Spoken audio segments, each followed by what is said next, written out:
Hi അസ്സലാമു അലൈക്കും, welcome back. എന്തൊക്കെയുണ്ട് വിശേഷം? എല്ലാവർക്കും സുഖമല്ലേ? ഇന്നത്തെ വീഡിയോ വന്നിട്ട് പൂളിയും ബീഫും റെസിപ്പിയാണ് കേട്ടോ. ചില സ്ഥലങ്ങളിലൊക്കെ കപ്പ ബിരിയാണി എന്നാണ് പറയാം. അപ്പോൾ റെസിപ്പി കണ്ടാലോ?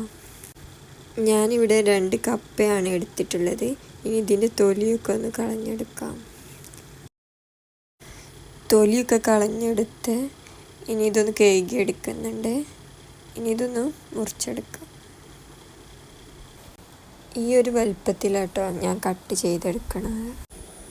ഞങ്ങളിവിടെ എല്ലാവർക്കും പൂള നല്ല ഇഷ്ടം കേട്ടോ.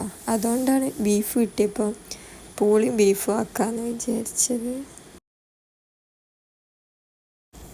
ഇനി അരപ്പിലേക്ക് ആവശ്യമായിട്ടുള്ള തേങ്ങ ചിരകി എടുക്കുന്നുണ്ട്. ഇതിലേക്ക് 4-5 ചുവന്നുള്ളിയും ചേർത്ത് ജസ്റ്റ് ഒന്ന് ക്രഷ് ചെയ്തെടുക്കുന്നുണ്ട്. നേരത്തെ വേവിക്കാൻ വെച്ച പൂള റെഡി ആയിട്ടുണ്ട്. ഇത് നേരത്തെ മസാല ഒക്കെ ഇട്ട് വെച്ച ബീഫാണ്. ഇതിലേക്ക് വേവിച്ച പൂള ഇട്ട് കൊടുക്കുക. നന്നായിട്ടൊന്ന് ഇളക്കി കൊടുക്കുക. ഇനി നേരത്തെ തയ്യാറാക്കി വെച്ച അരപ്പ് ചേർത്ത് കൊടുത്തിട്ടുണ്ട്.